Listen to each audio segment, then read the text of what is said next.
Hi, good evening and welcome once again to the Gildarie Freddie Kissoon show. We also coming to you live on YouTube. You could get it there also on the Guyanese Critic page, and you could also tune in to the Daybreak News TVN on YouTube. And we coming to you live from our studio here in Queenstown.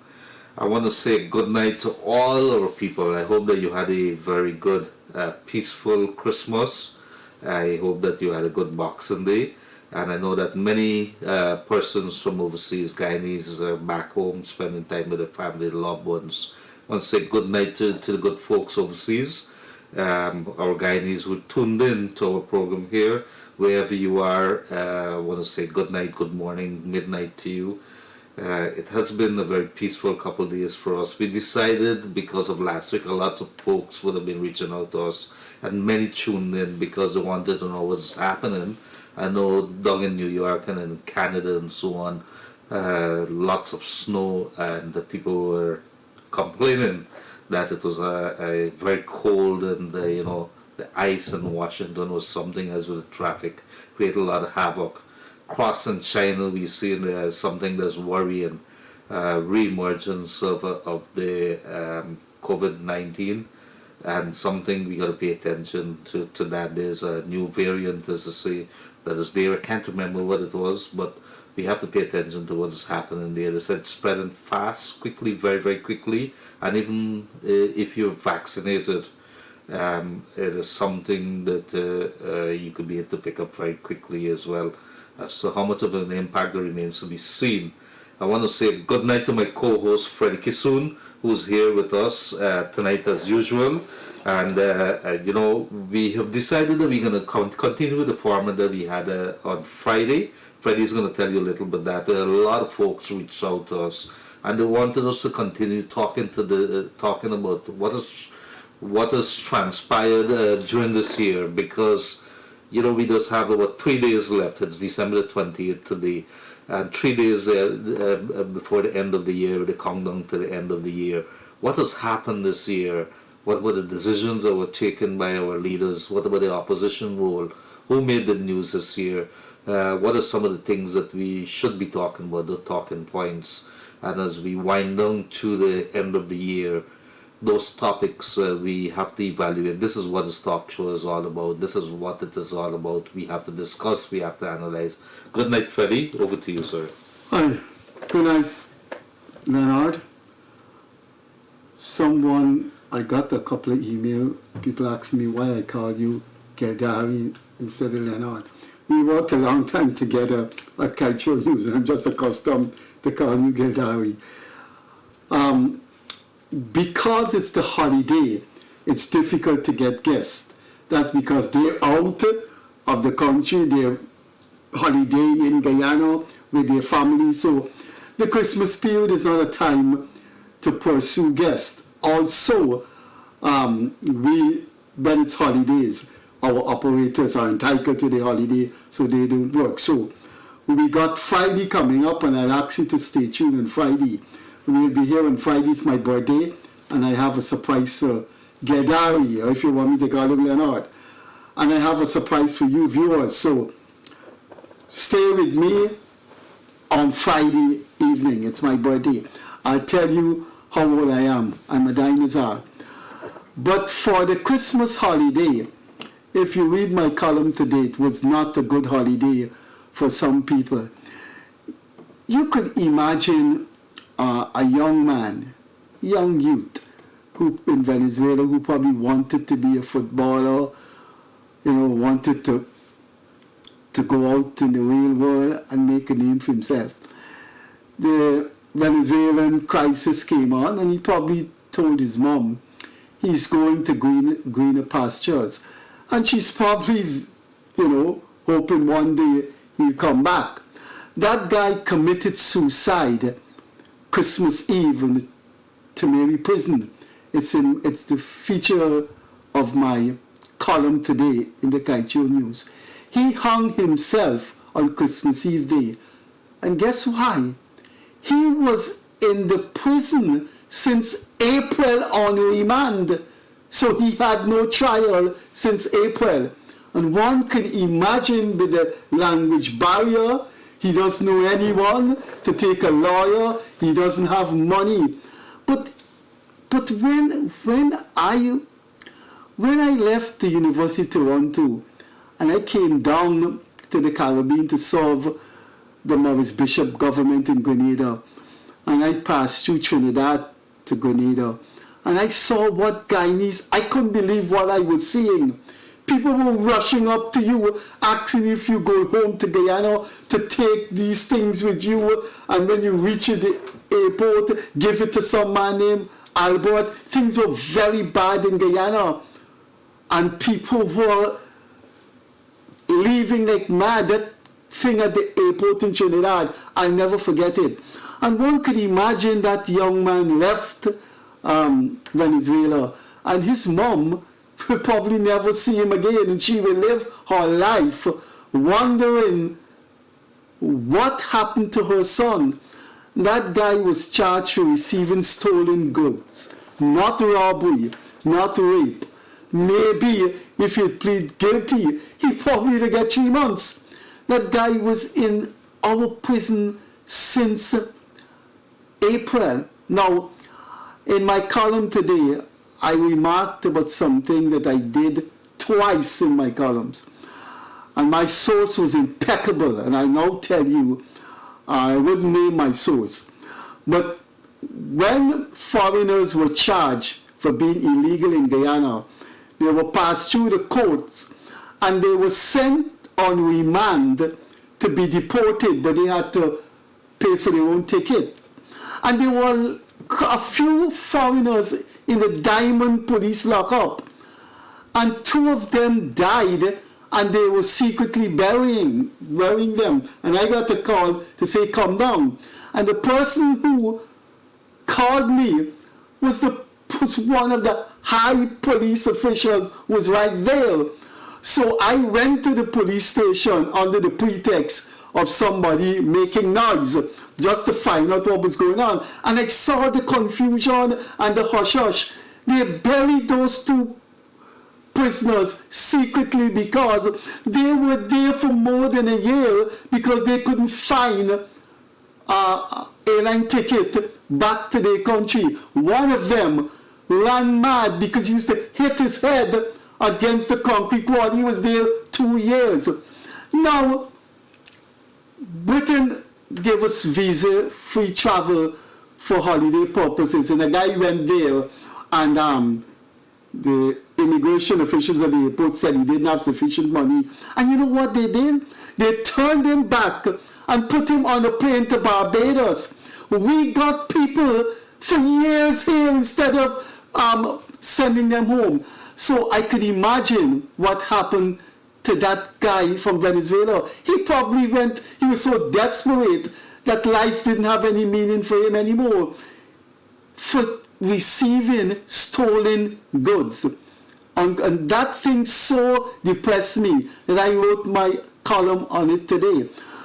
Well, I just thinking about what his mother is saying. He will never return to her. The way we treat people in this country. You ever go to see how we treat the Haitians and the Venezuelans and the Cubans at the airport? When my daughter was going away, I didn't even have time to look at what she was doing. I was looking at how they were treating the Cubans.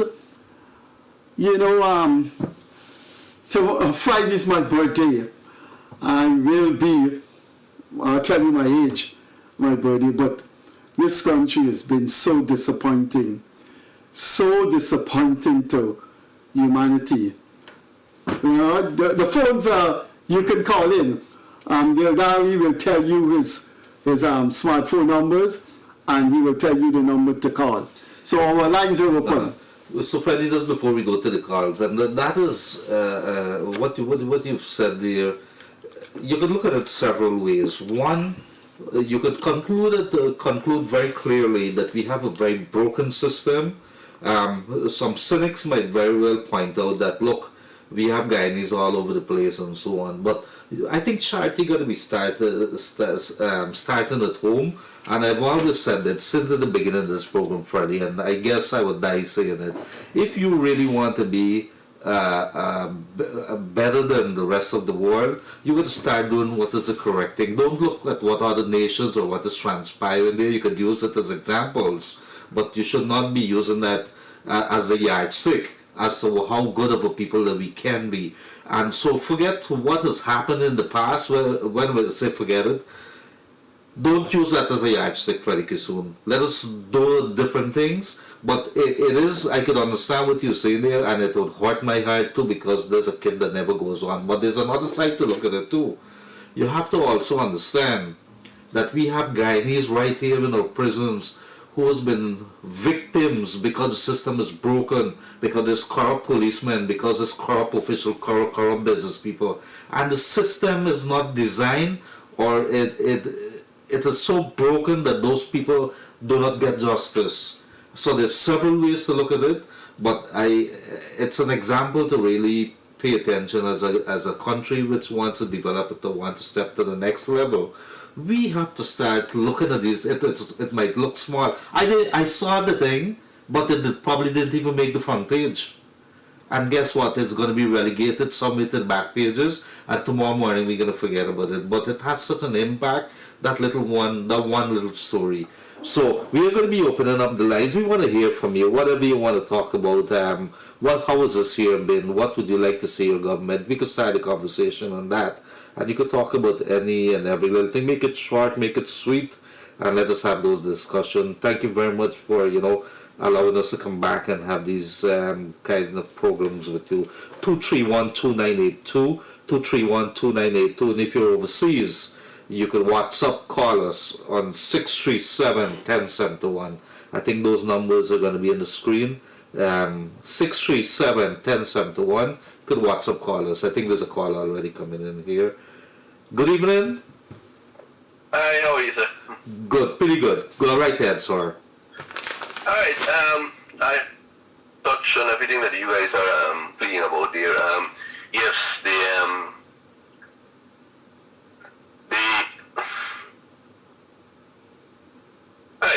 but I was also looking at the Globe Span 24/7, and some of the guys, I think it was Tyrone Cameron or something like that, was touching on the fact that Glenn was subscribing to this apartheid thing. Now that is treading on very, very dangerous waters. Go on. Let's hear what are the things. Yeah, I sometimes wonder, what is the agenda of Glenn? And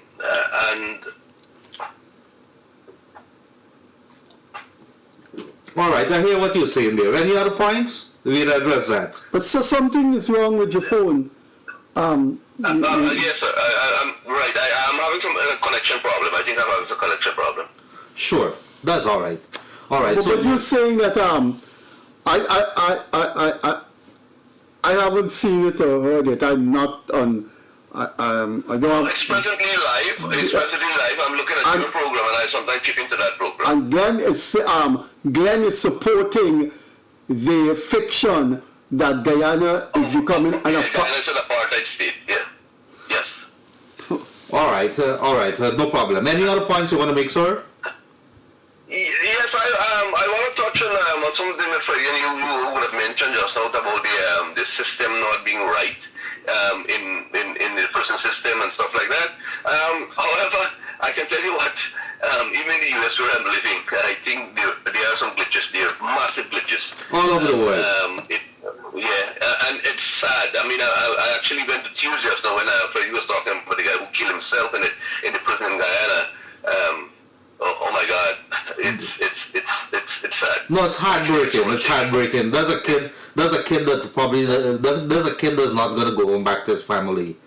Probably came here in sort of a better life. That's definite. All right, thank you very much for coming over, and I hope that you had a blessed Christmas. Bye bye. Freddie, and another person raised a point there about Glendale, and I've said it before, and I'm going to say it. You probably, I'm not sure how you stand because you're still writing. I don't have any relation with it. If you use strictly the argument of apartheid, I think Aubrey Norton, leader of the opposition, was here, and he explained the use of the word apartheid. But there's another call. We come back to that. Good evening, caller. Hello. Good evening, guys. Hi. Good evening, sir. Go right ahead. Happy holidays. Happy holidays. Yes, we hear you. Same to you. I'm watching you guys on the show tonight, and based on what I heard Freddie said, you have a point, but you also made a very strong point. System has to be fixed. And that's my contribution. But one more thing I wanted to ask Freddie. So he supports Guyana having more one-way streets in the city so that traffic could move around at a faster pace. Yes, I agree with you with that. That's a very good. They need to start looking at the traffic in Georgetown and how do you find ways to fix it. And we have a bundle of problems there, from illegal vending or vending that is being done with the blessings of the main city council, and a whole bunch of other stuff. People just blocking up parapets, or they take over the parapet, plant trees, put no parking signs, all kind of stuff that they're doing. But it has to be looked at in a very holistic manner. All right, thank you very much. Thank you guys. Have a good one. Yes, you too. Bye-bye. There's another caller. The callers are coming through. Good night, caller. You're in the air. Pardon me. With regards to this judiciary in Guyana, I think it needs a complete overhaul, and some of the dinosaurs that sitting on the bench should be removed. Duty free, wait. I just want to be sure that I heard you correctly. You're talking about duty free for migrants? No. I'm talking about the judiciary in Guyana. Oh, judiciary. Sorry. I want to sure. Go ahead. It needs a complete overhaul. Yes. And some of the dinosaurs who are sitting on the benches should be removed. And you have to stop, but not you guys. The government has to stop. Have this bloody thing about acting chancellor and acting chief justice. What are they, a bunch of actors?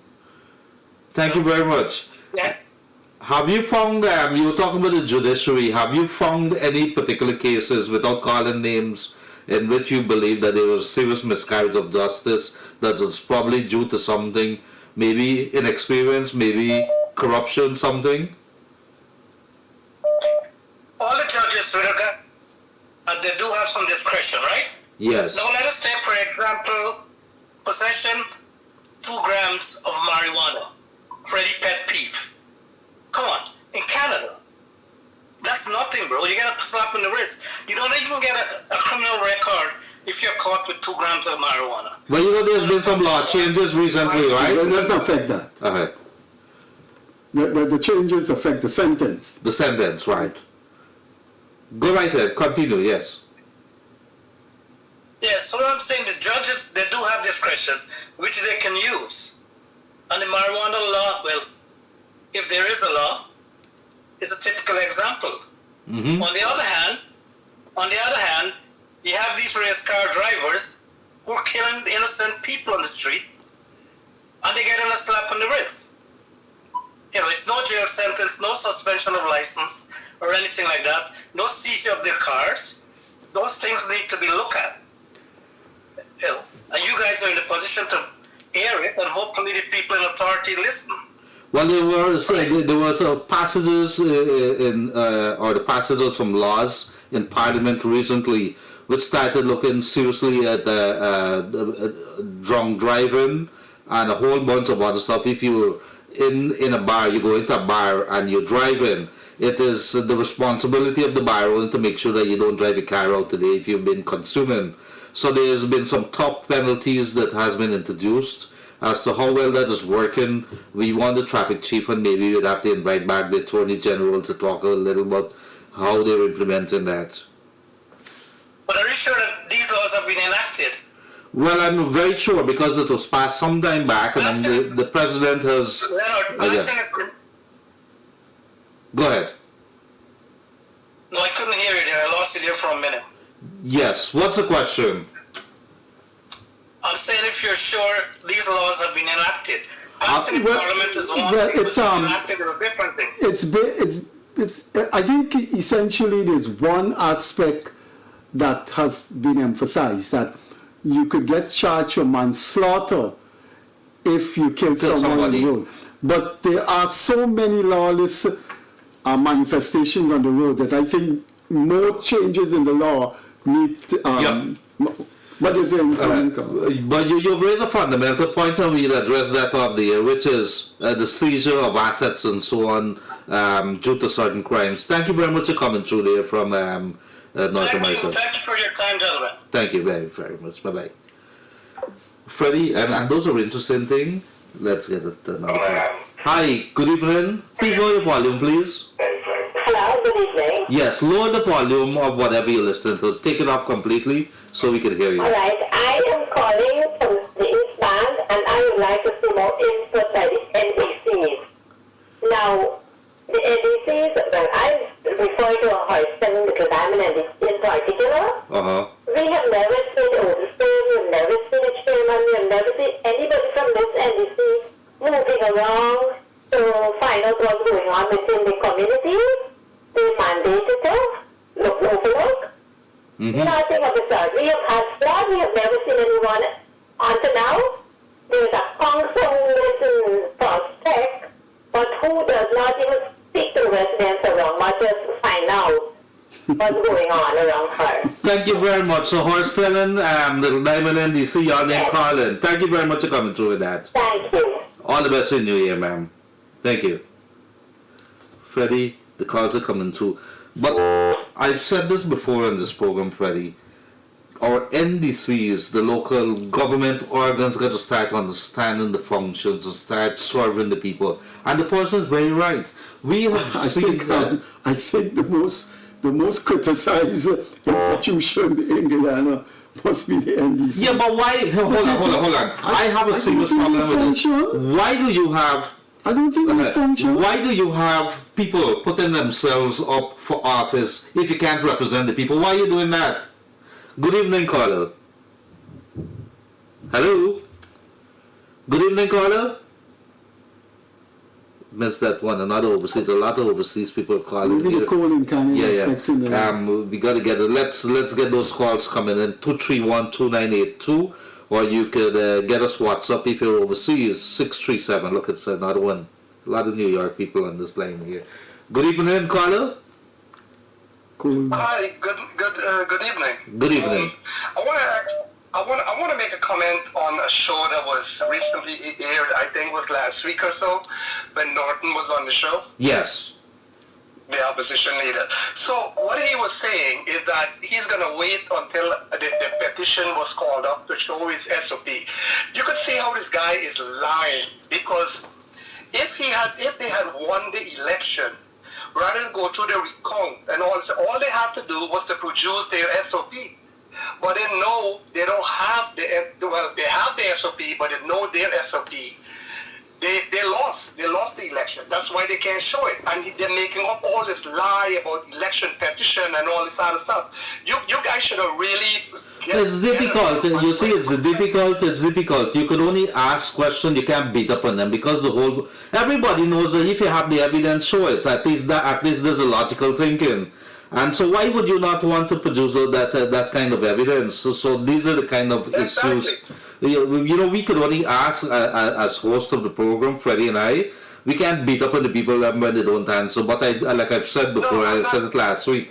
I raised a point and I said, look, when they're here, we have to show respect to the office. But if Guyanese people, whether you're local or overseas, live in, they're not stupid people. They're able to conclude very easily whether you're bullying them or whatever it is that you're saying to them. You're taking them around the corner, but they're bright people.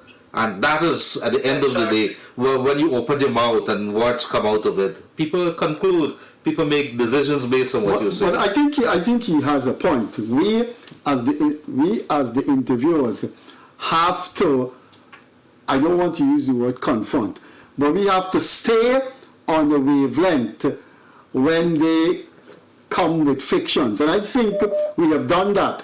It's just that I think from the emails I got, people want a more aggressive style. But but you have to show respect to your guests, and I'm not too sure aggression is the methodology to use. I've seen the Vice President, Mr. Jagdeo, with Mr. Glenral, and Mr. Glenral was saying some things, and Mr. Jagdeo didn't get up and ting his finger and called and that. Right. You know. All right, thank you very much for coming through, caller. Have a pleasant rest of the night. All right, take care. Bye. All right, let's take a local one. Good evening, caller. Hi, good evening. Yes, ma'am. Go right ahead. Calling concerning on GRE and import. Recently I started to import some goods from overseas a few years ago. And prior to 2015, GRE, they would allow you to submit your document 2 weeks before your goods arrive in the country. So if you have any query or so, you have 2 weeks to deal with. When the previous government took office in 2015, they changed all that. They give you 2 days to enter your document. And I think 2 days is not enough, because if you have any query, it will take time. But that's in the past. They're still doing it now? No, yes, 2 days they give you to enter. So the present government has retained the 2-day atrocity of the APNU AFC regime. It's still in there. And there's the next thing, right? They allow you to pay up front, and then after you finish pay, they look at it and they assess it, and if they're not satisfied with the amount that you're supposed to pay, they raise the value. Well, GRA has the powers to do that. If they believe that, I think that there's some set criteria how they go about doing that. I think I probably would have been a victim of that as well. But what you're basically complaining there is about that couple days, that few days that you want to change back. How did they give the 2 days? Well, I don't know. There's a The previous government, he said, before APNU, had given them 2 weeks. Yes. Maybe it's an oversight. Somebody should bring it If to you have the attention. time, I know Mr. Biku very well, I would say, and I've always spoken to him. I find him as a very reasonable man. I think you could personally approach them, if not write a letter to the editor, but I'm going to raise this issue with him. But you could probably go in and say there's nothing stopping us as taxpayers from approaching GRA and have a one-on-one, and then you have that right. And it's not only with GRA, any other agencies which you might find yourself the aggrieved party. But station would have to approve of that. No, well, it's a GRA policy. I think what she's talking about there is a policy of Is it GRA. right? I think so. Right. Sorry, him. All right, well, thank you very much. But go ask Mr. Biku, have a chat with him, tell you that Gildarie sent you, and whether they maybe had some discussions on it to have it changed, if it's a policy of GRA. But what I would like you all to do, right? If you all could mention to somebody, get the message to them that they could take back into the 2 weeks. Yes, I mean, if I don't know about Gildarie, but I don't socialize with members of the government. I don't know the last day I spoke to any member of the government. But if I do run into, I definitely would say it. I mean, I don't want to talk to Mr. Stacia. For some reason or the other, Mr. Godfrey Stacia, the head of GRE, don't want to talk to me, don't want to see me. I don't know for what reason, could be my writings. But if I see anyone from GRA, I would tell them. That has to go back to the 2 weeks thing. I don't understand why they 2 days. All right, thank you very much for coming through. Okay, thank you, sir. Good, bye-bye. Today went to... Okay, there's another call coming in. Good evening, caller. Hello. Good evening, how are you doing, sir? Pretty good. Go right ahead. I just came in from wherever I'm coming from, and about the harassment at the airport. Yes, who's harassing or who's doing the harassing? Oh God, that police harassing people again.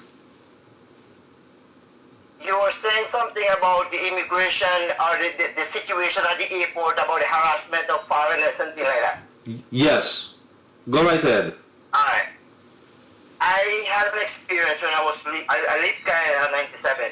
Oh. And as a Guyanese leaving, the amount of harassment that I had at the airport, and I was a Guyanese. I am a Guyanese, really. And the amount of harassment I, as a citizen, had when I was coming out of Guyana. I had to bribe the immigration officer $50 to let me go. Why? Why did they hold you up? And do you know, has that continued? This was in 1997. Do you know if they're still continuing? And 98, when I went back home for vacation, and I came back 98, leaving out of Guyana 98. The same thing happened. But why are you giving a bribe? Why are they asking for a bribe? They threatened me.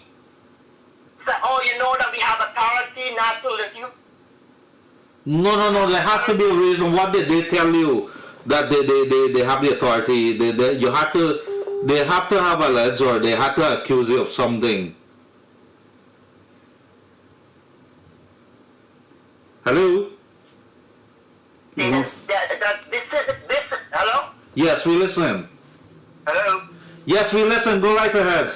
So, Something's wrong with your phone. confusing. Your phone's breaking up. The guy threatened me. Hello? You go ahead and talk. I think your reception, could you try coming back on to us, because we're getting you in and out. You see again. Call us back. I was in Antigua a few. Call us back, sir. We gotta Yes. go. We gotta go. I'm really sorry, but there's a point. But I'm not sure. I think they would say, Freddie Kissoon, I think you have fish in your bag, and you can't carry He fish probably with you. didn't tell us so. Sorry, but there's a point. But I'm not sure. I think they would say, Freddie Kissoon, I think you have fish in your bag, and you can't carry He fish probably with you. didn't tell us so. Right, He but probably, there has to be a reason that Yeah. they would use as but, against it could not have. It may not have been a valid reason. Maybe he slipped up in some innocent way. And Good evening, caller. Good night, sir. Good night. I want to make a suggestion to Freddie Kissoon on the show. Yes, go right ahead. Want to go right ahead? Yes, please, hurry. Yes. All right. I'd like to ask Freddie two questions, right? My question first, I want Freddie can answer this question, right? In the next 5 years administration, where this administration will take Guyana? Where is the Guyana going under this administration? My next question, under the opposition, the next 5 years, where the opposition will take Guyana to? All right. that's it. So the opposition and the government over the next 5 years. Thank you very much for coming through. Right. Let me state, okay, the present government have another 2 years, putting another 5, makes 7 years, right? Where you see where Ghana will be going in the next 7 years? Where is the future under this present government? The future for Ghana? You know, where Ghana will be leading to, like Little America, right? And opposition, let me give you where Ghana will be leading to, like Little America, right? And opposition, let me give the opposition a 5 year. Where is Ghana will go in the next 5 years under the opposition? Very good questions indeed. Thank you very much. I think Freddie, if not now, maybe a little late in his closing, he could probably talk about it. Yeah, it's an involved reply. Right. And I'll have to cut myself from the phone. But these are questions that we definitely, because we're doing an analysis maybe on Friday as to our performance over the year, and obviously those issues are going to have to come up. Thank you very much for coming through. I have another thing Freddie was talking about at the airport with harassing people coming into the country, about Venezuela, Cubans, and Asians. I'd like Freddie to know, immigrants is very good to come into a country, very good. But I like immigrants to come in the proper way into our country. Do you see what's going on to our borders in the south in the United States? I lived in Guyana for 4 years. I never went back to Guyana.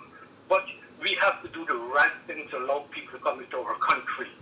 You can't allow everybody to come to our country.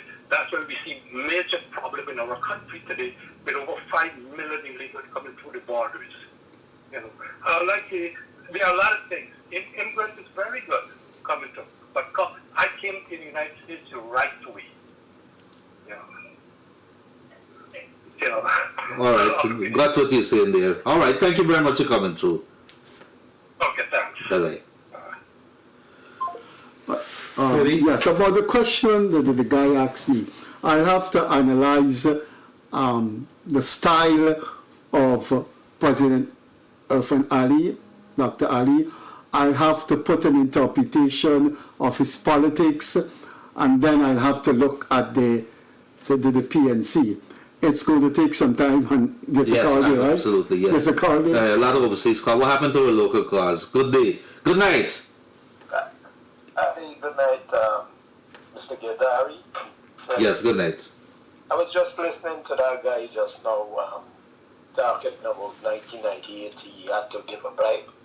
I was recently in Guyana, and I traveled back to my destination in the U.S. And I had no hassle at the airport. So I don't know what to talk about. No cool call. No problem to thing. I hear what you're saying there because I want to know names. I want to know who are the people asking for money and things like that. I need to name and shame them, and we got to arrest these people here because they're the last stands before at the border. They're gatekeepers, literally. Thank you very much about that. Yeah, I understand that. Another point. You see, down in the States here, if you make an accident and the officer find you drink and driving, It's like murder. you got a DUI. You got a DUI. You know what I mean? And that goes on your record. Yep, it has a lot of impact on you. Exactly. You can't drive. You can't drive. And if you can't drive, you can't do a lot of stuff. Of course, I used to drink when I was living back home, and I stopped drinking because of that. All right. Thank you very much for coming through there, my brother. Okay, thank you. Bye. Bye. All right, Freddie. I'm not sure. Sorry, sometimes this call come through 2-3 weeks one time, and then we could only take so much. Okay, there's one coming in locally. I'm glad to hear from our people. Good night. Hey, Freddie and Gildarie, how you guys doing? Pretty good, sir. Go right ahead. Yeah, I was listening to the dialogue earlier talking about how persons coming into Guyana and, flooding the borders as, out. But you need to realize, back in the days, in the PLC days, when Guyanese was flooding places like Venezuela and flooding places like the Caribbean, these guys need to know their history. Because Guyanese was running from Guyana in droves. And those countries, yes, they used to treat Guyanese bad, but they used to accept a lot of Guyanese. That is the reason why you could go to Venezuela and find thousands of Guyanese, who some of them coming back home. You could go in the Caribbean now and find thousands of Guyanese living there. One out of every five Antiguan is a Guyanese. That's what I'm saying. I know that. Yeah, One out of every five Antiguan is a Guyanese. That's what I'm saying. I know that. Yes, you're not seeing that most of the Guyanese. But we seem to forget that we now, I don't know how to suddenly get high, we seem to forget that we used to run to other countries as well. Right? Mm-hmm. People are like that now. People are like that. So there's two things that the person is saying there. One, I don't think there's an issue. There should not be any issue, and Freddie and I would have had discussions and even fiery discussions over this. There cannot be a platform in which anybody could reasonably, logically believe that you could keep immigrants out of any country. There are humanitarian grounds and a whole bunch of other grounds that they, even under the United Nations, they're being catered for there. However, you cannot just wholesale just allow them into the country. There's one school of thought on that, and I have my views on that. there has to be some kind of system because you have to cater for it. And maybe the country is going to automatically or somehow find a balance and act to deal with it. All countries in the US is trying and it has a lot of implication, ripple effects on health and other sectors because you have to cater for it in the budget. But as human beings, as people who believe they have a conscience, we cannot close the borders to the people. But it's the structures that I think some people are arguing that you should have, or else if you open it and the doors are open wholesale, implications. But it is. I understand what you're saying, Gildarie. But the problem is that this problem with immigration and with countries who are having difficulties with in terms of where the zero going through, and countries that have problems. It sometimes takes a long time to regulate your borders. It's not easy. It's a difficult thing. America is. It's difficult. It's a small Guyana. It's difficult. It's a very difficult thing. Yeah, it's difficult. It's very difficult. You can't do it. It's not easy. And the thing is about this humanitarian.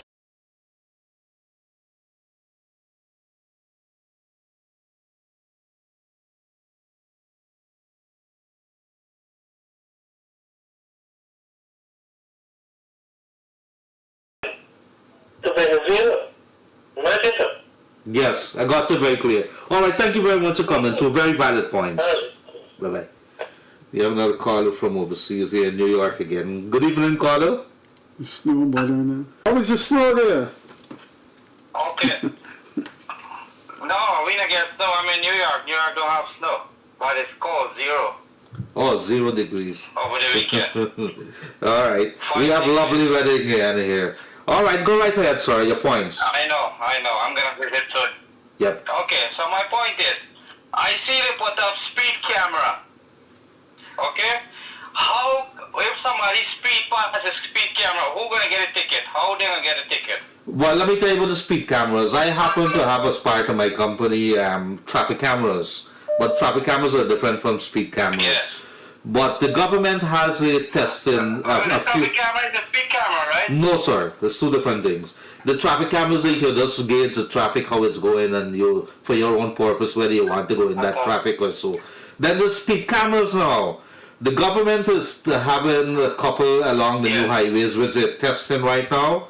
There is an absence, I think, of legislation to really deal with it. I think they are looking at it. I think the Attorney General and Anand would have spoken with that. Bottom line, at the end of the day, they are introducing it, but it's in the baby stages right now. Because why I asked the question, over here in New York, if you get a speeding ticket on a camera, the ticket mailed to your house.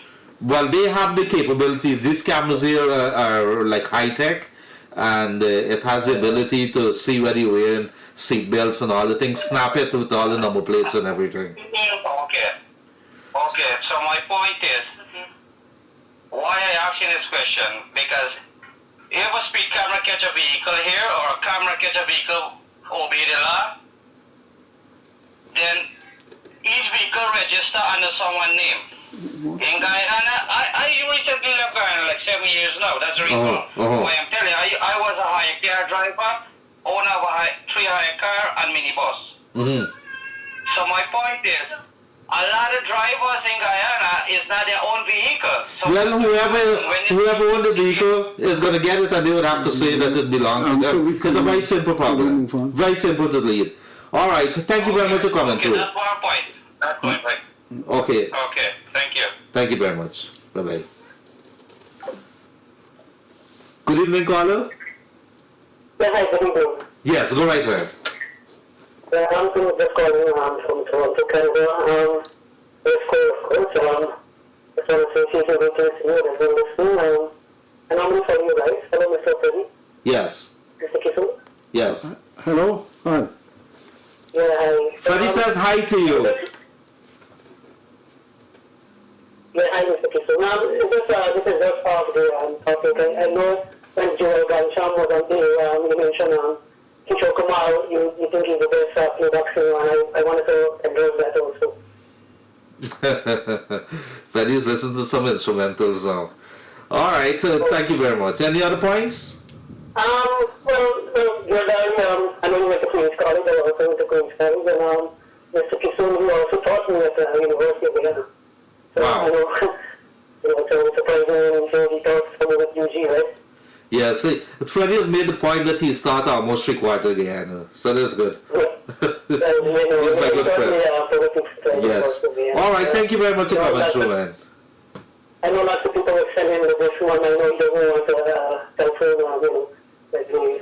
Yeah, I'm even trying to get him one, but I'm going to get him one because he's... I don't want I'm going to tell you the story on Friday. I'm not about smart. I don't the want to absence of a smartphone from Freddie has put me in a quandary, and I'm going to fix that. I don't like quandaries. You can't fix. Yeah, Connor, he can't give me what I don't want. Thank you very much, Same and all to the you. best in the new year to you and your family. Thank you very much. Thanks, Bye-bye. Mr. Freddie Kissoon. Bye. Freddie, you gotta go with the flow, bro. You gotta go with the flow. Go with what flow? That's the way, which direction the flow is going in. This is. I'm gonna have to send this to the president. Somebody has sent something here, and they said that there is an official in the office who given youth contract or getting the youth contract within the Ministry of Public Works, and is a grandson of a politician. All right, let's just get it here. Another local call. Good evening, caller. Hi, gentlemen. Good night. Good night. Could you lower the volume of whatever it is that you're listening to? It's having feedback here. Yes, you hear me now? Yes, go right ahead. Yes, good night. Two things quickly I would like to touch on. These guys, they do motorbikes on the road on a Sunday. That's every Sunday. I would like to know why is it that they would like things that they do on the road on a Sunday. Every single Sunday. And several guys with motorbikes, none of them with helmets, nothing. None of them without shirt on, and they're just carrying on. You're trying to go about your business, and you just can't go about your business. You got to pull in the corner and park and allow them to create. I see it. I see it. Yeah, I see it, and it's particularly present around the Turkine area where Movie Town is. I see it. Exactly. And you saw what happened to them yesterday. Several of them were injured. A young man standing up minding his own business got his shoulder broken, suffering head injuries because of them and the ignorance on the road and the traffic chief and nobody insisting that this thing needs to stop. The police park and watch at them. Police park opposite Movie Town and watch these guys carry on. I wrote about that in one of my columns. Even the sheriff security don't do anything. They're afraid of them. Well, if you read Animal Farm, you're going to know some people more equal than some people. So you got to get... Police force in Guyana. Some people are more equal than some people. You see, Whatever they please, whenever they please, however they please. so, Nobody must comment about them. So- Nothing about them. They're untouchable. so you see, the stupid thing about some mentalities in this country is that when you have about 50 guys want to have some fun with motorcycles, in the US, they can do that in far off places where there are no residents, where the people are not living. And so they bring that system over to Guyana. But if you have 60 motorcyclists on the Turkine Road, on the Port Morant Road, on the East Bank Road, it affects people because that is where people live. Yeah, but there's another side to that story there too, Freddie and sir. There's another side to the story. The police force does not just operate by doing patrols alone. The police force is supposed to have what you call intelligence gathering. You want to tell me that a huge gathering like that, if there's a gathering that's happening that isn't supposed to be happening, the police force is supposed to be notified. So if something is happening every Sunday, it can be a tourism something. The police know. The police got to know, so why you not doing something about it? The police, you see police vehicles parked up looking at these guys. Yes, it's an attraction, right? Police on motorbikes and all kinds of things, looking at these guys carrying on. It's the same thing that when we talk about squatting, you know, it is when you allow little things like this to creep into society. That's when you have lawlessness. And do you know, sir, do you know what's the new thing with motorcycles? And when these things happen, you have to nip it in the bud. They're modifying the exhaust so it could make a lot of noise. No, why you have every afternoon? That is why you wonder with all money when this country go. Right. Every afternoon there is a blockade, a roadblock at Sparring Dam. Every people calling the program. Me experience when I answered and somebody asked me, so why the police shouldn't do the work? And then I asked them, what kind of work? Hold on, if you're a criminal, and I did point out to them, if you're a criminal on Sparnham Road, right, you're driving along, you know every evening they're there, you're going to take the railway embankment. So that's nonsense. It makes that doesn't make sense. So every evening, what are you doing there? And God never knows. Something defies logic, Freddie Kissoon. This country defies logic. Thank you very much for coming through the call. All the best in New Year. All right. Some things defies logic. You want to go more than that? There's another call locally. Come. Good evening, sir. Hi, good evening to you. Good evening to Mr. Kissoon. Go right ahead. I want to touch on one thing I saw Mr. Kissoon for years has been putting a lot of articles about a particular magistrates. Now, why one of these reports go on order, seeing as you have a judicial service commission, if they will be acting on these incompetent magistrates. There isn't a judicial service commission in place as yet. There isn't one in place. Yeah. But Freddie, if I can recall, when you were writing about this particular female magistrate, I don't want to call her name on here. No, there please was a don't. judicial service commission and these things goes, who disciplined these magistrates? How long would you sit and have magistrates being incompetent on the jobs and they sit there, nothing goes? Excuse me. People are untouchable. Excuse me. What's the name of this country? Let me hear what you said. Thank you very much for coming today, my brother. Good. All the best, Mike. Bye-bye. All right, in the meantime, let's... All right, there's another call coming in. Yes, good evening. Good evening. Yes, sir. Is the show still on or no? Yeah, it's still ongoing. You could talk, but make sure that you keep your language within respect. Go ahead, sir. Okay. Yeah, good night. I've been trying to get onto the show here for a very long time. Yeah, a lot of people call in. My apologies, not everybody could get through. Sorry. Anyway, good evening to you, gentlemen. I got a quick contribution to make. First of all, I recently visited Guyana about a few months ago, and I hail from the village of Wales on the West Bank there. You guys familiar with the village, right? Very familiar, yes. Yes. I don't know when last you guys went to that area, but it's practically a ghost town now. But it's going to be, whoever got properties there, hold on to it. With the oil and gas, yeah. Hold on to it. Yeah, real estate is going to skyrocket there. It's going to... Well, you know, I heard that too, but, and I don't know, maybe this is the reason why. So the reason why I wanted to highlight this is because I was there, and I remember when the PNC was in government, they built one street, the main street coming into the village of Potentia. Mm-hmm. And that was all they did for their tenure. And PPP got into government. And obviously, there's no maintenance happening there since the estate closed down, because usually the estate, they would basically subsidize and, you know, they would clean the trenches and do all the streets and so on. But when I was there, they had just built one of the adjacent streets to the main street coming into the village. And I was like, you know, this is good. This is good that they're getting stuff done. But these guys basically built one street and that was it. Yeah, I think that's going to change, especially that area there. That's going to see an explosion in growth. Don't forget that there's going to be a new harbor bridge across by La Grange area there. So that's going to open up the whole area there with that harbor bridge when it finishes within 5 years. Within 5 years, in fact, if you have money now, I would suggest that anybody start buying up lands across there because that place is going to really explode. You thinking of buying Well, I some hope land? so there? because here's the You thinking of buying some land? there? Yes, I want to buy lands. I want Yeah, go ahead, sir.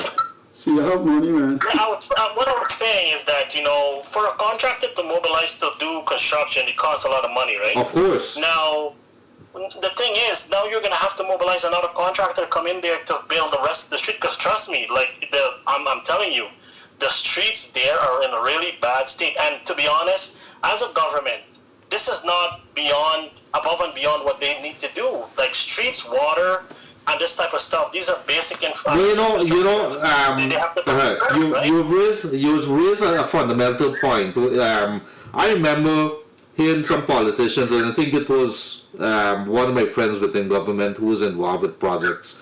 They say, what should the government be doing? You have X amount of dollars. How should you prioritize the money? Where do you put that money? And it's a problem that consecutive governments would have to grapple with year after year or whatever. But these are things that we have to deal with, and it's an ongoing conversation. Where do you put the money in? And I think nobody really has the answers, but you got to listen to the people and give them something. All right? Well, I think one of the other things too is that the local authority has a lot to do with it because I have a feeling that is the local representative in the village that does not do their job because when I was there, people are not speaking up. It seems as though people don't care, right? And I think that's the reason why, you know, everything goes on deaf ears because I think if they were reaching out like the other villages, I think a lot more stuff was going to happen, right? But it looks like no one's doing their job. So I guess come the next local government election, I think it's in March. I think the people. No, it's been postponed. Yes, It's not in March anymore. Hold on. Yeah, it's been postponed. We continue doing the same thing. I don't think we're mature enough to reach that stage yet where we start voting for people who actually want to do work. You have people going in there, and like somebody said a little earlier tonight, I don't even know who the people are that I put in there. Imagine that. Or we don't even know the people who was in there because they don't visit. They don't visit you, so why the hell did they take the job? But even parliamentarians, they have specific areas allocated to them. No, some of them They don't visit parliamentarians. either. No, I have There's a parliamentarian parliamentarians. for Mahaika, Yes, there's a parliamentarian for vigilance, Yeah. there's a parliamentarian for Lenore. All right, thank you very much for coming through there, caller. Have a good night. I have one last point to make here quickly. Sure, go right ahead. Okay, so I heard a gentleman call in earlier and was talking something about Mr. Glenn Lau. And I still didn't get his point I was making, but I think what he wanted to say was that Glenn Lau, I think the track that he's on, he doesn't get what Glenn Lau is trying to say. But what I would like to say though is that Glenn Lau, there is some truth into what he does, what he says about what's happening with the oil and gas sector.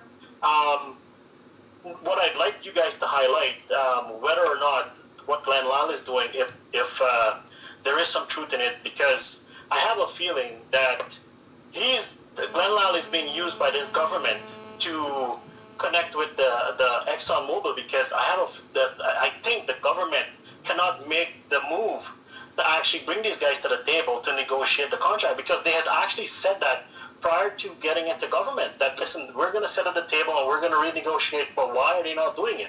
So are they using Glenn Lau as a means of getting, bringing these guys to the table? Well, that's an interesting thing, and the conversation with oil is so very complex because we're not experts, we're now learning about it, but there's a couple of things that I must point out to you. I'm going to talk about it, I have to end here now, but we're going to talk about that particular point. Thank you for coming through, sir. Okay, you guys have a good night. Take Sure, care. bye-bye. So Freddie, that person, in the meantime, let us see, there's another call that's coming through here. Alright, somebody's coming on back here. Yes, good evening, caller. Good evening again. I called earlier, but I got cut off. Yes. I was trying to make a point that it's not Guyana alone discriminating immigrants coming in and going out of Guyana. It's all across Caribbean that's happening. It's all over the world, and there's a problem all over the world. Yes, I have an experience. One day I was going to Curacao and I encountered in Barbados. And this guy came in from St. Kitts telling me that he just put off. He came from Guyana and he did not get to enter in St. Kitts because they put him on an express flight back out to St. Kitts. Yes, all right. But Mr. Gildarie was saying that this person was going to London when he was turned back from the airport. It's not when we say about the free movements, I don't think it's free movements. The our governments in the Caribbean, we have to come up with, if we have free movements, it doesn't matter the money. He's going to England, yes. I don't think he will go into England without money to spend for the day coming back. No, the people got the laws, and if they feel we might disagree with it, but that's their law. And that is the issue that you have all over the world. Every country got a law. It's how we deal with those countries that decide to discriminate might not be like what we're doing here. But I'm going to tell you a story about the Chinese who were deported from Guyana. All right, thank you very much for coming through, sir. Have a good night, buddy. Bye. Hi, good evening, Diamond. How are you? Hello? Hello? Yes, good evening, Diamond. How are you? Please lower your volume that you have on there. Yes. Okay, yeah. How are you? Pretty good, sir. Go right ahead. Okay, go ahead. Listen, I look at your program many days, and I've been looking at a lot of TV programs. And some of the listeners or some of the callers have to be patient. I mean, the government is not there 20 years. We have to give them a chance, right? Uncle Glenn and all the other things makes up part of the ecosystem. And all the elements have to be a part to do what they have to do. Uncle Glenn makes some good suggestions. Last night, I looked at the leader of the opposition, making some good comments. Uncle Freddie, I think you should contribute some more comments to the government. Put all those things together and see where we go in this year. We have a new year coming up, 2023. 2023, sorry. Mm-hmm. So these roads and all these things, give the people a chance. I mean, they have, I don't want to be funny to say the government or Mr. Irfan Ali is Muslim. He's not Hindu with all those, hands that he could do all those things together. But it's not only that, we find it ourselves with a major problem, a shortage of contractors and workers in Guyana. Major problem here. All right? Well, right now, what we should be doing is focus on training. Yep. Training in all sectors.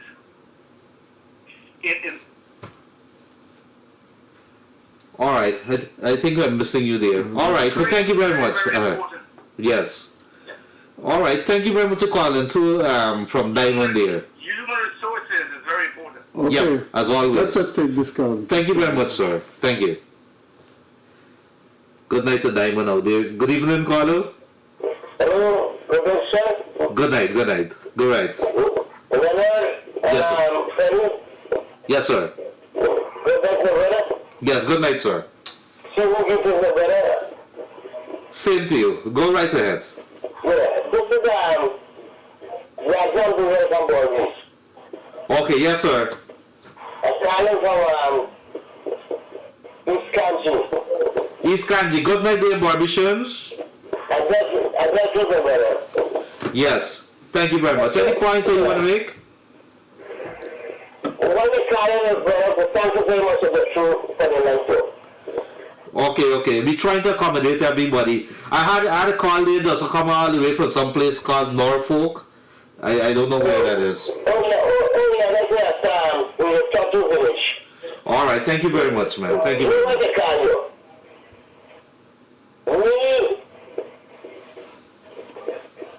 Everybody hear me? Yeah, we listen to you talk. Yeah. What they call you? Me is the guy who replaced China War. Okay. So again, at the time, at the expert that I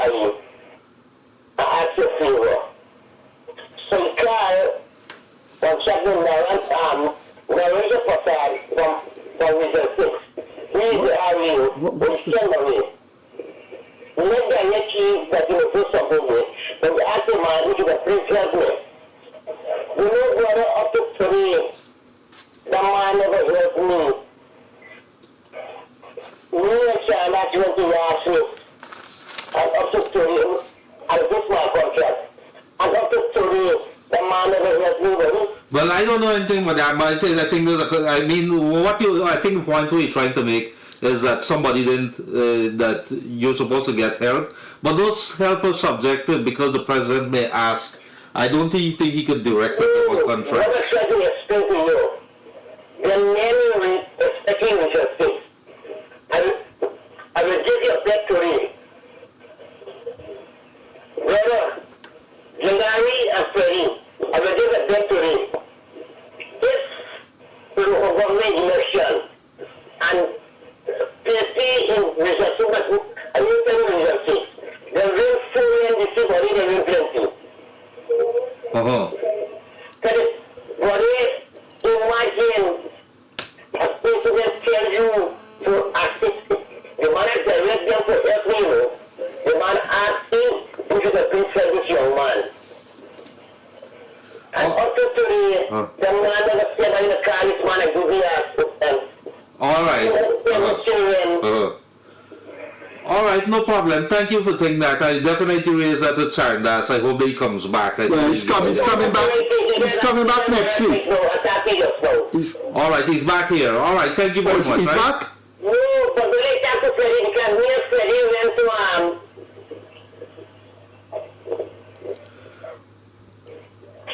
Hello? yes, brother. All right, good. Thank you very much for coming through there, all right? We gotta give other people. We gotta give other people a chance. All right, so thank you very much for coming through. Good. Hey, good. A good night to the Barbicians there. There's another call here coming in locally. Good night, caller. Good night. Good night to you, gentlemen. Good night, sir. I'd like some confirmation. Several weeks ago, by the name of Selvin Peters. That's an attorney at law, Selvin Peters, right? Canada-based. Who was alleging that during the confusion of the Ashman building, Edgar Thomas told him to leave the building. And he promised Mr. Kissoon that he will send a video to support his claim. Did Mr. Kissoon receive that video? I think he would have sent it to me. Did I forward it to you? No, did he send? I think he sent me a link. He sent me a link. In which Mr. Edgar Thomas was telling him to leave the building? Yes. Right. But we have to see the circumstances. Right, I don't know what it is. Edgar Thomas is a very professional police. And if he's saying that, it could be true, but it could be true in a certain context. So one has to understand the context. As you see from the interview with Mr. Peters, there were certain things he didn't want to talk about. When we asked him about to assess APNU, AFC government, he didn't want to talk about it, but he wanted to talk about things that he wanted to talk about. I haven't seen the video clip of Mr. Thomas asking him to leave. What I can say is I know Mr. Thomas, and I think he's a very professional police. Agreed. Okay. All right. Thank you for coming through the call. A good night and Happy New Year to you. Thank you very much. Same to you. Good. Bye-bye. Bye. Caller, good evening. Good evening, how are you? Pretty good, man. Go right ahead. Good night. I have a contribution to make. Sure. This is from Woodley Park. Woodley Park. Good night, Woodley Park. West Coast Barbies. Yes, sir. Nip it in the bud, one Guyana is my business name. Nip it in the bud, one Guyana? Oh, nip it in the bud, one Guyana? He has a business by that name? Yes, sir. Yes, go right ahead then. In the agro-processing, which Mr. Freddie Kissoon was talking about, I opened one at Woodley Park recently. Nice. And I have a contribution. Sure. Even to the blind who cannot see, can feel the progress of this country, which Mr. Irfan Ali is putting forward to the world today. We are on the brink of a high high nation in the years to come. Within these 2 years has passed, this country has made a transformation even the deaf could hear, even to the blind could see. I want you all to give me a visit and come see where I'm living and see what I have done. From a bushumbiler to a cane, from a bushumbiler to a cane cutter to a farmer, now to an agro-processor. That's That is a good commendable. story. That's Yes, commendable. that's very good. You should Keep it then, up. when you enjoy. Listen, when this program started 6 months ago, we did say that we will bring some small business people who rose from the floor and right now are very, very financially successful. I know about the keychain guy, the key cutting guy, who used to ride his bicycle, cut keys at J. Jewart. Now the man has his own key cutting business, the best in Guyana. I know a guy used to bake bread, an ordinary baker. Now the man has a swashbuckling business in Buxton. These are the kind of people these you are the need to stories. feature. Uh-huh. When you come to Georgetown, give us a call and you sit down here and discuss your life with us. This program is not only for the famous. We need to highlight unsung heroes on this program. Yes, sir. I will do that very soon. Thank you very much. Yeah, come on the program. Whenever you're Come ready, and tell we'll us. be here. Come and tell us about your rise. I have made an elevation with my life with Mr. Barajande with the initiative that you bring out in 2005. Uh-huh. And Mr. Robert Prasad, the Minister of Agriculture, Then Minister, yes. have made tremendous progress.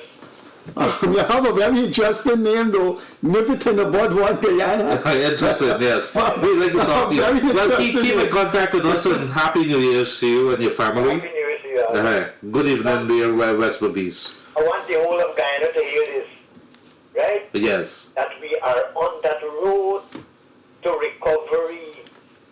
Or recovery? Would you say recovery or on the road to Success. Discovery. recovery, says. Nip it All in right. the bud. Thank you very much, sir. Good night. And any bad thing coming your way, you have to nip it in the bud, right? All right. Thank you very much for coming through there. Good. Bye-bye. Thank you very much. What about the operator? There's another call coming in here. Good evening, caller. Good evening. I want to congratulate you on your show. You're doing a fantastic job. Now, somebody called earlier regarding apartheid. I think we should address that question. I was in Guyana just the other day, and when I arrived at the airport, I counted the number of employees at the airport, going from the airport, going to the government offices.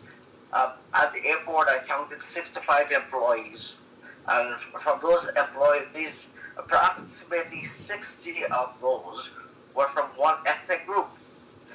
So when we're talking about apartheid, are we talking about that group that's being favored in employment?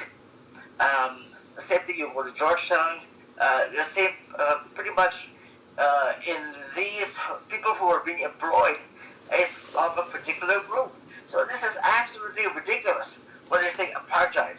I think it's something that we need to address head on, and it's not an easy topic, but I think we need to just look at it and examine it and dissipate what is true, what is right, what are lies. Do you know the University of Guyana started in 1963? Now, how many years is that now, Gildarie? And the University of Guyana has never had an Indian vice-chancellor. Do you know that? Wow. Never had an Indian vice. All right, I see the attorney at last, Selwyn Peters, is trying to call. So could we take his call? Hello? Yes. Could we take Selwyn Peters' call? He's trying to call through. Are you speaking to me? Hello. Yes. I'm asking if we could cut your call and take the attorney at law, Selwyn Peters. That's fine. Thank you very much. Bye bye. Good evening, Council. I know you're trying to come through because you're listening to us. Is it a rebroadcast? No, this is live, sir. Or live? Okay. It's Selwyn Peters. Yes, Sir Council, go ahead. Yes, I answered when I appeared on your show on November 10th, I think it was. I know I answered the questions that I wanted to answer, and that was for good reason. I just didn't want it to get into the political razzle-dazzle, political mishmash that is Guyana politics, and I'll say that. And I did send a video of Edgar Thomas, and it wasn't to question his professionalism. It was just to indicate that, when there was the bomb threat at Ashman's building, he did order the diplomats and the observers, foreign and local, to leave the building, and that, it's evidence that he didn't do so is not true, because there's video evidence that supports him, and you have that video that was requested, and I'm sure you can send it to Freddie. But let me wish you and Freddie all the best for the holidays. Freddie, how you doing, man? I'm the same guy you knew 10 years ago. Same guy. Friday. We have a program. We have a program on Friday, a calling program. Friday's my birthday, so I have a surprise for you. You was part of the You was part of the audience. And I have a surprise to Gildarie. Freddie is gonna ball his head for Friday. That's the only thing that would surprise me. Freddie, where you gonna be on Friday? I'm gonna be right here on Friday. Okay, I'm going to come by and see you. I'm going to be in Guyana on Friday, so I'm going to come by and see you with a bottle of champagne. How about that? You going to what? He's coming away with a bottle of champagne for you. No, I don't drink anything with alcohol. We'll do that after Friday. He likes burger, anything that's free he likes. Just kidding. That's my friend. I could say those things to him. Alright, Council, thank you very much for coming through. So I'm coming by on Friday night. Sure, no problem. You should be here. Working for the people of Guyana. Good. Thank you very much. We have just about 12 minutes to go. Freddie Kissoon, couple of things. We can. This is the people's night. Yes. So, we're going to have to discuss apartheid. We're going to have to discuss Glendale on Friday. Because these are things that people are asking about. What are our thoughts? We're going to have to discuss. I think we did confront Norton on that. I spoke about the hegemony of the state. Anyway, it's the people's night. So let's see what happens. Good evening, caller. Good night. Good night. Good night, you two gentlemen. Yes, sir. I got something to say. Sure. About this construction that's going on roads and the streets, especially on the streets, different things. Yes. Where I'm living in Caroline, I could see a lot of people who don't have experience get contracts, who have never did construction. Because since I was 14 years, I started construction, and now 47 years. And the people that I see who have never hold a spade or a hammer yet get construction. I know the government is a lot of good things. I'm happy about that.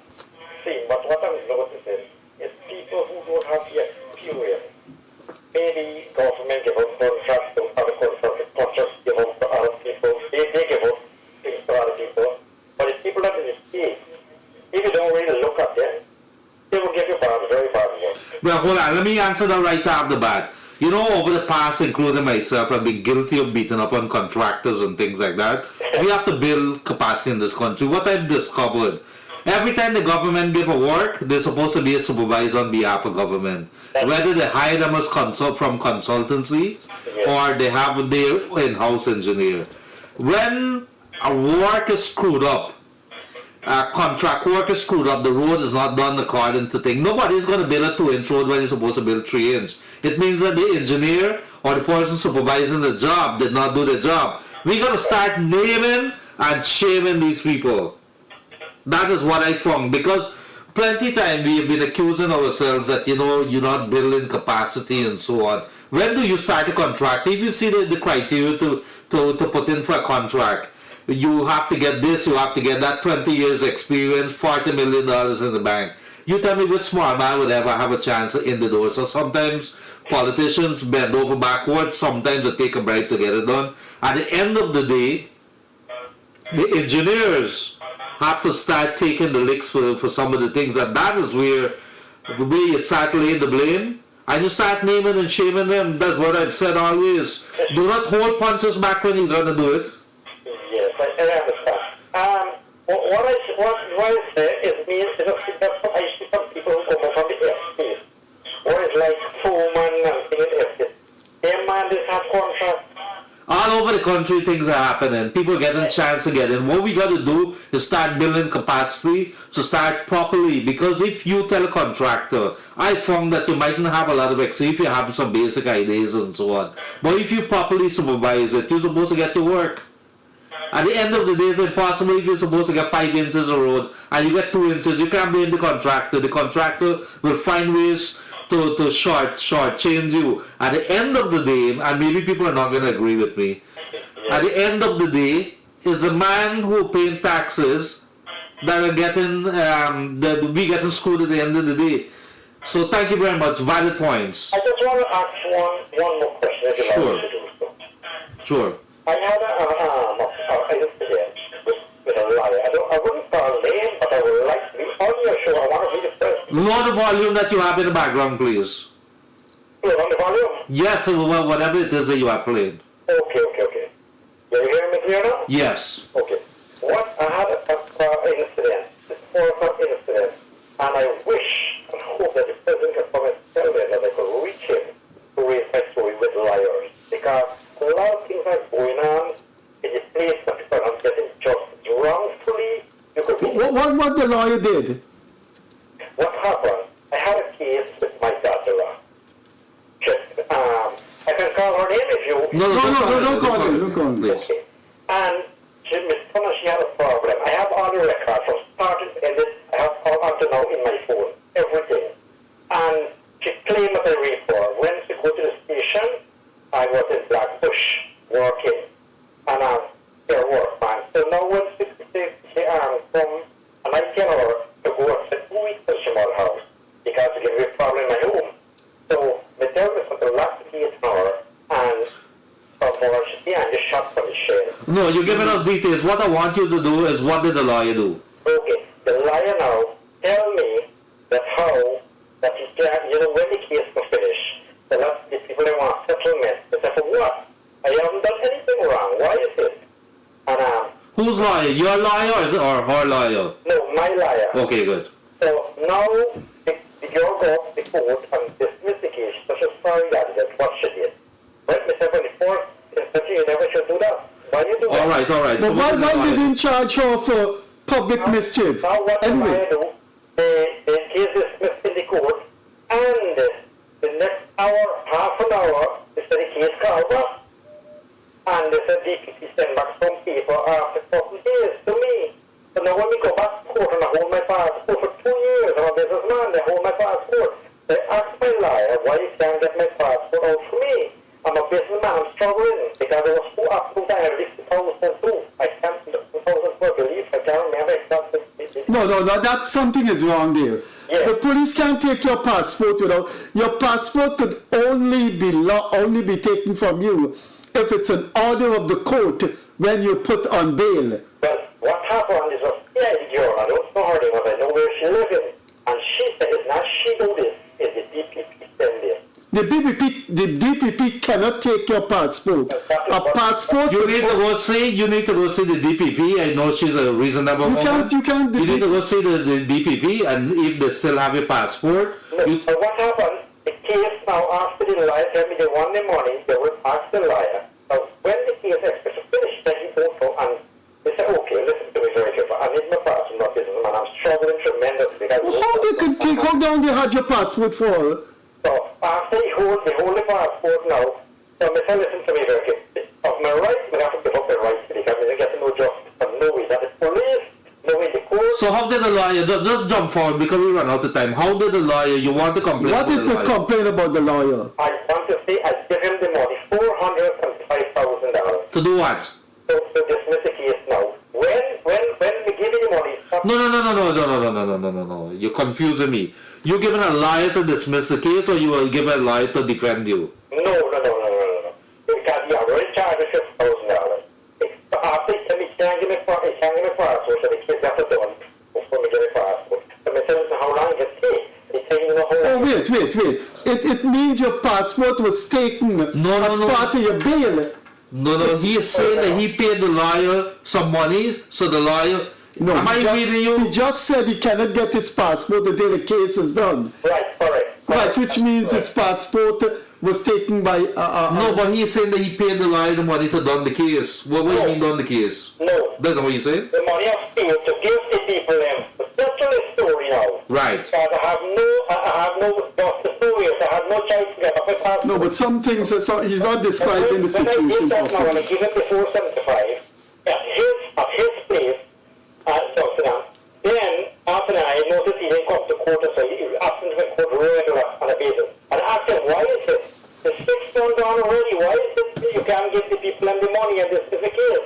And if you're going to run me down and rush me down... Oh, okay, listen. So he held on to the money? Yes. Listen. What he did to me now, when I do now, I have to end up borrow 300,000 is this time to give back. Okay, text Gildarie. Yes, and here I've been to the court. Listen, sir, text Gildarie, because we can't go on like this. Time going. Text me his name and text the name to Gildarie. Yes. My cell is 614-5927. Okay. 614-5927. Okay, I have this one number here, 637. No, don't give us a thing. You just text that number there, we gotta pick it up from there. Text me the lawyer's number. We're gonna take it up from there. Okay, Right. we gotta Thank go. you very much for that. Yeah, I would like to okay. Okay, we gotta go. Bye. Okay, go ahead, bye. There's more to the story because I'm getting... It's very confusing. Yeah. Good evening, Carla. Very quickly. I know you were waiting. Right, sir. Yes, go right ahead. Thank you for taking my call. I was waiting for a bit. That guy Yes. is too long, man. Yes. You should have a cap. 3 minutes for a caller. Yeah, I think we should do that. I agree. I think we should do that. And the next time on Friday, we have to do that. Some people go in 7 minutes. No, we have to do So I that. think we should have a cap. Anyway, guys, I'd like to wish you guys a Happy New Year and thank you for the good work you're doing. And caller previously talking about Glenlal, right? But Glenlal keep on his program every time, Monday, Wednesday, Saturday, all the time. He should talk something about the development of the country. Show the people what's happening, but he's not showing that. So he's against the government. That's what I feel. All right, got it very clear. Right. Thank you very much. Another call coming in. Yes. Okay. Thank you very much. All the best to the New Yorkers here. Bye-bye. All right, last call for the evening. Good evening, Carl. You're the lucky one for the last call for the evening. Go right ahead. Good night, sir. Yes, sir. I'm calling from my home in Road. From where? My attorney. I call it East Coast. Yes. Yes. And I'm living approximately 5 miles into my home branch road. One of my concerns is the contract which has been given to my home branch road, $97 million contract for the road. This is the 8th of September and the road has not been completed. So call me tomorrow. The same number, 637-1071. Right. Call me tomorrow and let me pick it up. I know somebody in there who is representing the government, and let me find out some more details on it. And also along that line, what happened in our area, despite we are supportive of the strong government, we are left behind, and I would just try to report to you tomorrow and get more of it. Thank you very much. I'm very familiar with the Branch Road area there. I have some friends living through there, so I understand the challenges that they're facing there. I saw some floodwaters in that area that frightened the hell out of me. All right, thank you very much, Carlo. My home, the place of where all distributions and everything would normally take place. So Yes. that's Thank you very much, sir. Good night. All the best. Bye-bye. okay, thank you. My apologies. Lots of calls tonight. Freddie Kissoon, very quickly we got to wrap up now. We can't keep the operator anything. Any other talks before? No, if you're listening, we're here on Friday because of the season. It's difficult to get guests, but we start with our guests. We start with our interviews the first week in next year. Our last program is on my birthday on Friday. I think we'll have to do a cap for sure, because sometimes people trying to get through, they want to make a contribution, but some people go on for 6-7 minutes.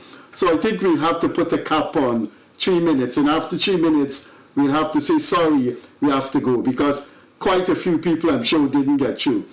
A lot of people didn't get through. So that's and we our operator has to go till in diamond, so we gotta close off now. It's always enjoyable, enlightening, but depressing listening to these call-in programs. What people need to have their say, and some of the things that are said should not take place in the 21st century, should not take place in such a small country with such a small population.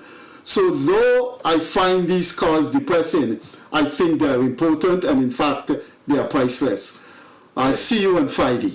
I agree with you, Freddie. I like the level of conversation, quality of conversation that the people have been raising, and that's something that is very good for me, because if you start in, like I've said it and I'll keep saying it over and over, if you really want to live this country, raise a level of conversation. Let's start talking about the quality of life, and this is, our people are maturing, and I like that.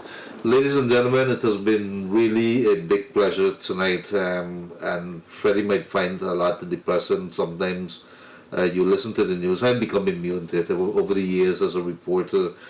These things, you hear it and you learn to numb yourself a little, but it still shocks the hell out of you.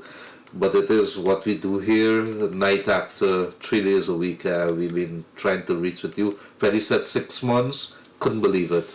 It's been 6 months, and we've come here at night after 3 days a week, being here trying to discuss things, raise issues, take those calls. So tonight I want to say good night to everybody who came through, especially from New York area there, and of course across Guyana. This is what makes the program interesting, and we can only learn from such connections. Wherever you are, take care on the roadways. If you're driving, we're going to be back with you on Friday. It's Freddie's birthday. Let's see how that goes. I understand Freddie is balling his head. I'm looking forward to that with much anticipation. One of the operator can put me in the frame now. Let me respond to that. No, don't do that. It's over. This guy, this guy's been my friend for a long time, and I just can't understand why his jokes are so stale. He's going to ball his head for Friday. Did you laugh at that? At least he laughed. Ladies and gentlemen, that's it. It's a wrap for the night. Take care until we meet you again on Friday. It's a pleasure. Until.